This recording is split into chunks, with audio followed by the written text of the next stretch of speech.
Hello everyone, today we are going to make puff pastry, also called pâte fouettée. This incredible pastry is made up of several layers of dough and butter. Um, just like croissants and danishes, it's referred to as a laminated dough. About 60% of the weight of the flour is going to be butter, so an incredible amount of butter. But what's unique and what separates it from the Danish dough and the croissant dough is going to be that there is no additional leavener. So before you used a leavener of yeast. Here, just your crafty way that you are going to go about manipulating this dough and rolling it out. It's going to give it 1,000 layers of dough and butter, and if done properly, it's going to have this beautiful, incredible rise in the oven, forced up by all the moisture content and high heat, and that steam will force those layers up.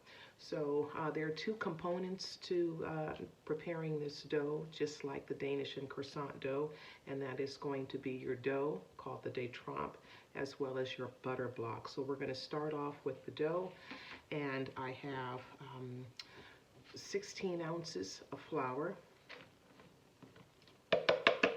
and I also have 1.5 teaspoons of salt, or 1/3 of an ounce of salt.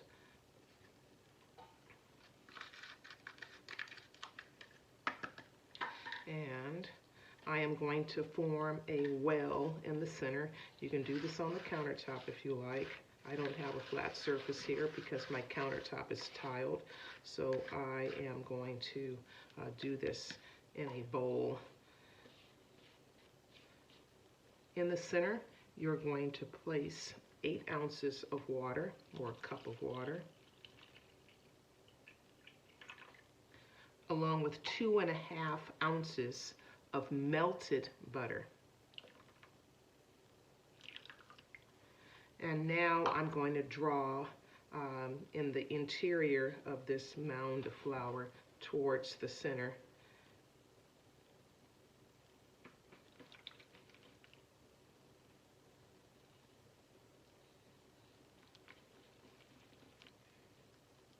And you could use a wooden spoon. I prefer to use my fingers to do this job.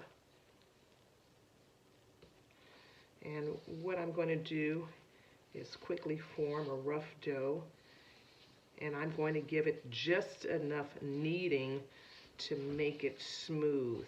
If you overwork this dough, it is going to be elastic and impossible, not quite impossible, but very challenging to roll out when we incorporate the butter. So give it a quick knead.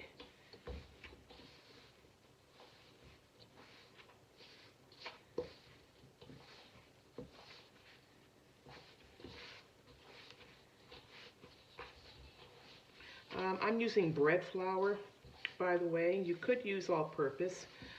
Bread flour is the preferred flour to make puff pastry because you want strong enough gluten for the work that it's going to receive when we incorporate the butter block and give it its turns.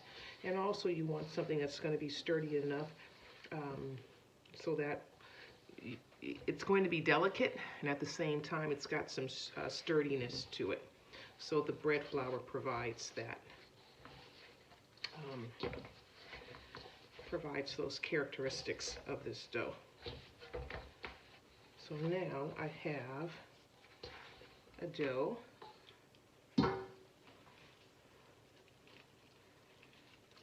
So there's two methods of incorporating the butter into the dough, but right now I cannot put that butter into the dough because it needs to rest.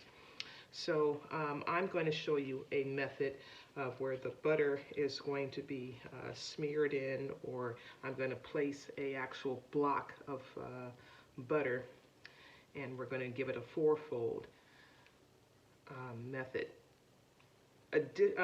Alternatively, I could leave this dough rounded, and I could take a knife and just to show you the other method, we would leave it rounded, and then we would score it, wrap it up, and then this way it'll be easy for me to manipulate it into a secondary shape. I will leave pictures for you so that you could see that other method. I'm not going to do that now. I'm going to wrap it up in plastic wrap. I'm just going to throw mine in a baggie, and then it's going to go into the refrigerator. Notice that I kind of squared it off just slightly because that's the ultimate shape that I'm looking for. So the less I have to manipulate the dough and work the dough, the less chances that you will have an elastic dough. So 30 minutes in the refrigerator to rest.